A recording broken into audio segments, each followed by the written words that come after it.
Unhinged, Kamala Harris loses her mind over President Trump's ballroom. We see now in some breaking clips that are going mega viral that are filled with profanity and delusions. She also tells us how she really feels about President Biden, and even Jon Stewart could not believe what he was hearing. He thought Kamala Harris was joking, but Kamala was dead serious. And I want us to talk about it because as Kamala Harris wants to rewrite the history, we need to preserve the reality. So welcome back to the Adam C. Moreno Show.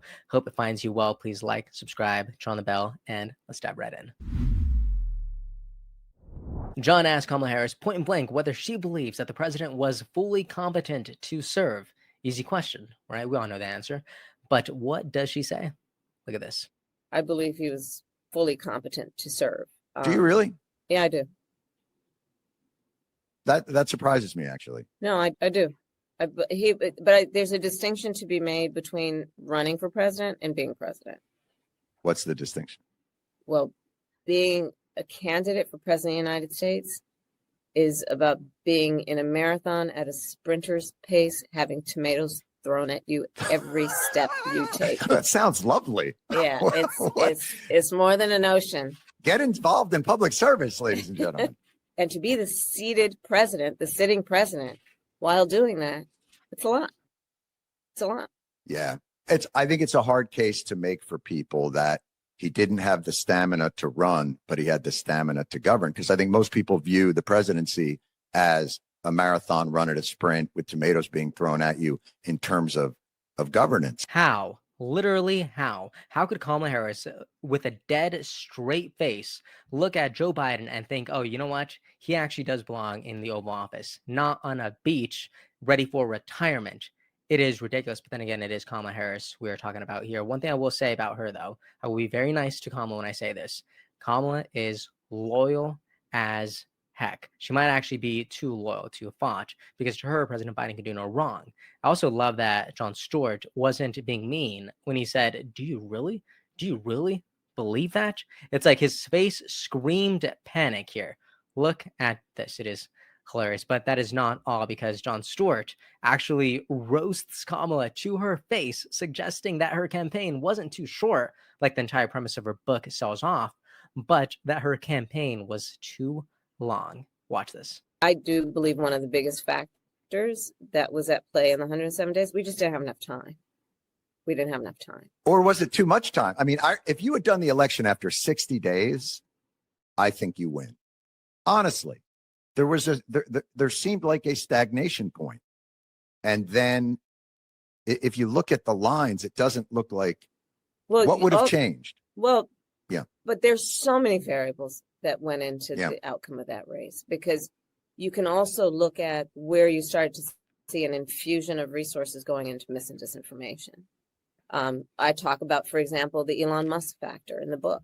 Kamala Harris was just told what we have all known since the beginning. When people listen to Kamala Harris, they actually like her a lot less. And I actually really understand this deeply. The idea of Kamala Harris sounds great. AG of California, goes on to become senator, finds herself running for president, bows out, and goes on to become the first woman vice president who was also mixed race.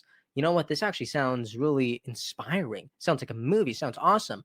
But when you pierce through the surface with a little tiny needle, when you pierce through the surface and get to the substance of her politics and discover what she actually accomplished, when you discover the future that her policies create, you just don't like her as much. She is a world-class, script-loving Democrat politician who knows how to do what she's told, but she doesn't know how to create a future, because Democrats have a notorious history of taking rather than creating, and this is the exact danger of Zohran Mamdani. That is the danger. And now the final clip that had the caption, drunk beep, Kamala loses her beep over Trump's ballroom.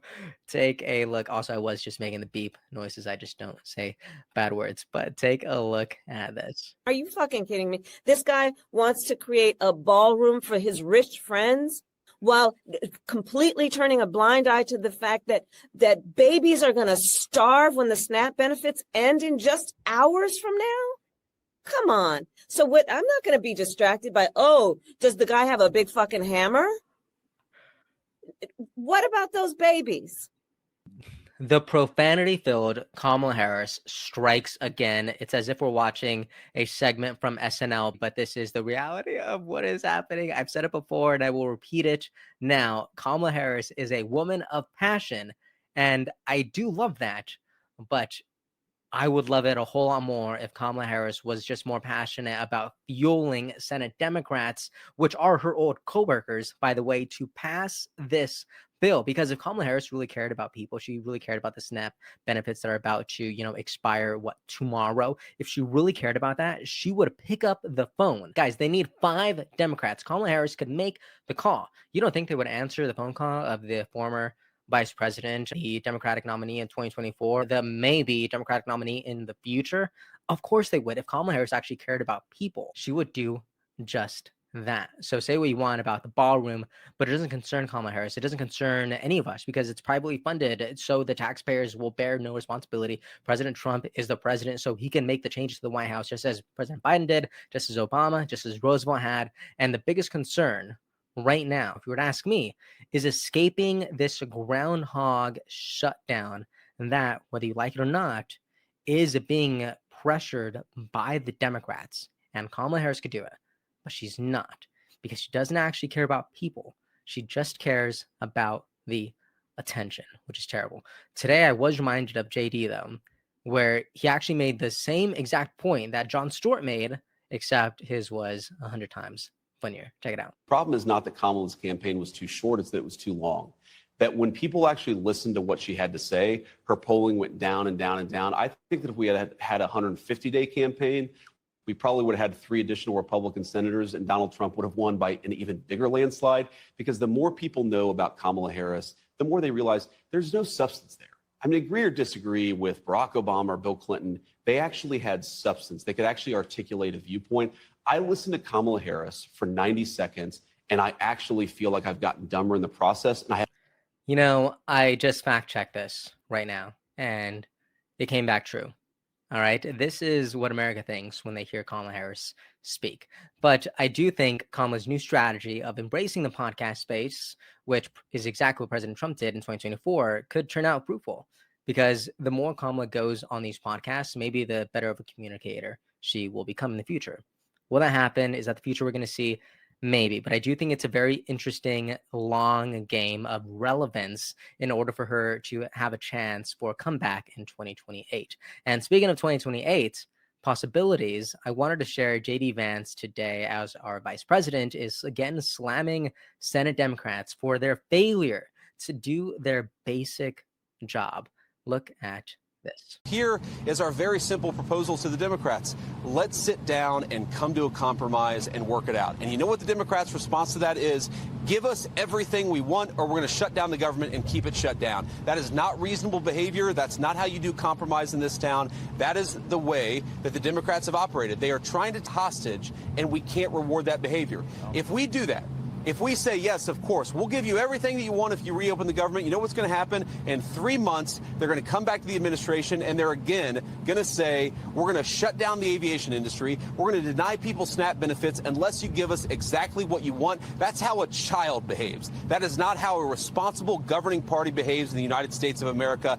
And let me make one final point, and then we'll cut out of this press conference. Look, I've been a little bit unfair, and I want to correct this, because when I say the Democrats have shut down the government, it's actually the far left side of the Democratic Party, because to their great credit, 3 moderate Democrats joined 52 Senate Republicans to vote to reopen the government. We need 5 more reasonable Democrats to put the American people first and reopen the government. That's all that we're asking. Let's talk about health care policy. Let's make sure that we ensure that Americans' health insurance premiums don't go up. We want that, and we're willing to work with people for it, but they've got to reopen the government first. Come on, somebody. I love it. The Democrats in 2025 are acting like literal toddlers. They think they can prance around while people are going to go hungry, and it's entirely their fault that the federal workers everywhere are working without pay. Some are being furloughed. SNAP benefits are about to disappear faster than Kamala Harris thought, yet they have the audacity to hold the American people hostage.